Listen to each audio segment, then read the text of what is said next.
Olá, seja bem-vindo você aí, dando continuidade aqui às aulas de programação do curso de Arduino. Nós já vimos algumas estruturas de programação, trabalhamos com entrada e saída, definição de variáveis, o próprio ambiente de programação do Arduino.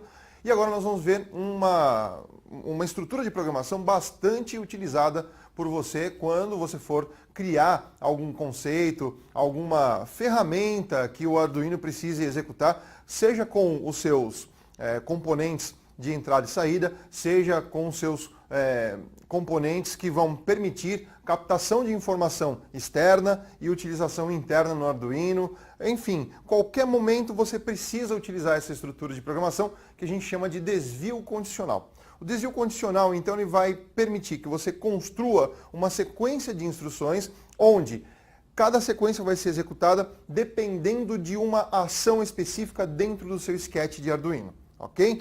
Eu tenho um formato aqui para vocês para a gente dar uma olhada como isso funciona. Olha, a representação gráfica de um desvio condicional tem essa característica aqui. Como que ela vai funcionar? Eu tenho uma condição que vai ser estabelecida. Essa condição, ela pode ter duas respostas válidas. Ou ela é verdadeira, ou ela é falsa. Como nós vamos tratar a condição? Pense como se fosse um formato de uma pergunta, né? Por exemplo, A é maior do que B?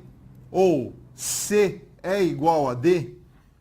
Perguntas onde você consegue extrair uma verificação por verdadeiro ou falso. Sim, é verdadeiro. A é maior do que B. Não, é falso. A não é maior do que B. Aqui, sim, é verdadeiro. C é igual a D. Ou não, não é verdadeiro, é falso. C não é igual a D, C é diferente de D. Então essas respostas específicas para uma condição vão permitir que você consiga construir uma verificação onde o seu programa vai tomar um desvio caso ocorra a condição A ou a condição B, verdadeiro ou falso. Essa condição colocada aqui, então, ela vai retornar. Eu vou executar o bloco de comandos aqui A ou vou executar o bloco de comandos B. Sendo que o bloco de comandos B, quando a condição ela não é verdadeira, ele é opcional. Eu não preciso ter esse bloco de comandos aqui. Eu só vou ter esse bloco de comandos se a minha lógica, a minha necessidade específica da lógica assim exigir. Olha como que fica então. Eu tenho a condição, se sim, se ela for verdadeira, em qualquer utilização de operador relacional como esses aqui, eu executo esse bloco de comandos. Terminou a execução desse bloco de comandos, olha só, eu desvio para cá e sigo na lógica. Daqui para frente, a sequência da lógica, ela retoma a partir daqui então. E se não, se essa condição não for verdadeira, quer dizer que essa condição ela é falsa, então eu executo o bloco de comandos aqui B e sigo também no mesmo fluxo aqui de informação. Correto? Então qual é a ideia? A parte negativa aqui da condição, quando ela não for verdadeira, eu não preciso ter comandos para executar. Ele simplesmente, a condição é verdadeira sim, executa o bloco de comandos e segue. Condição é verdadeira? Não. Simplesmente segue. São as duas formas que eu tenho de interpretar um desvio condicional. Ou ele vai executar blocos de instruções nas duas situações, verdadeiro ou falso, ou ele só vai executar um bloco de instruções quando a condição for verdadeira. Então veja que o formato de utilização graficamente representado é esse daqui. Seu Arduino, então, ele tem ali alguns componentes, alguns sensores, que retornam informação, recebem e retornam informação. Dependendo do estado que tiver algum tipo de componente que você esteja utilizando no seu projeto, você pode fazer um tratamento. Eu tenho um exemplo aqui para vocês para demonstrar como funciona esta representação no comando if, aqui que é um modelo, uma sintaxe, dentro da sua programação de um sketch Arduino, tá bom? Vamos dar uma olhadinha aqui. Olha, eu tenho aqui if x maior ou igual a 10. Lembrando que o maior ou igual a 10, aliás, o maior ou igual, ele é um operador relacional. Ele estabelece uma relação entre valores. Aqui, no caso, a variável x, que é uma variável numérica, que no seu sketch Arduino ela traz algum valor pré-configurado lá na rotina de inicialização, no setup, seja lá onde for, esta variável ela trouxe um valor. Se esse valor for maior ou igual a 10, eu vou, por exemplo, mandar um comando digital write LED pin. LED pin também é uma constante configurada no seu setup para dizer que algum LED está configurado em uma porta do Arduino, uma porta digital. Eu vou enviar o sinal high, quer dizer que o LED vai acender.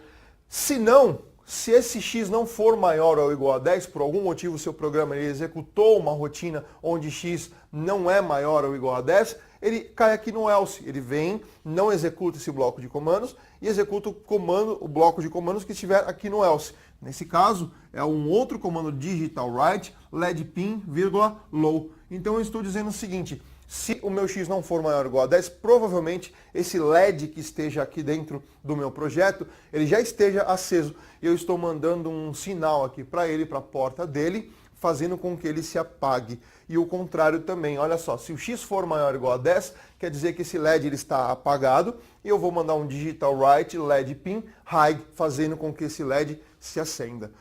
Essa é uma representação de uso do comando if, que linearmente tem essa configuração e graficamente tem esta representação. A aplicação dele se encaixa em várias situações. Existem situações onde você vai precisar de um encadeamento de ifs. Por exemplo, aqui, olha, se eu estou usando uma condição A, if condição A, se ela for verdadeira, eu executo alguma coisa, else, dentro desse else eu posso ter de novo aqui, ó, if, uma nova condição, uma condição B com uma outra necessidade dentro do meu sketch, uma outra necessidade dentro do meu programa. E isso vai variar bastante. A gente não tem uma receita para seguir padrão de onde nós vamos usar o comando if e em quais situações. Nós temos sim que entender que é um comando condicional e que quando necessário você fazer essa quebra, essa divisão de execução de instruções dentro do seu sketch, dentro do seu programa, você terá que usar um comando como esse daqui então, ok? Nos seus exemplos e nas atividades que são propostas, vários dos exemplos e das atividades possuem um comando if, é um comando bastante utilizado, você vai poder observar o funcionamento do seu programa e verificar a saída. O que eu indico para vocês, em cada situação que você tiver um comando if, seja aqui o if e o else, mudem parâmetros, alterem esses parâmetros para você poder verificar o funcionamento ideal, como esse funcionamento vai se aplicar e vai se adequar às alterações que foram realizadas. Tudo bem? Bom, essa aula vai ficando por aqui então. A gente dá sequência nas próximas aulas. Procurem assistir, né, na sequência as aulas de programação para que você tenha aí todas as estruturas de programação preparadas para que você possa trabalhar dentro dos seus sketches de Arduino. Tudo bem? Por hoje é isso então. Até mais.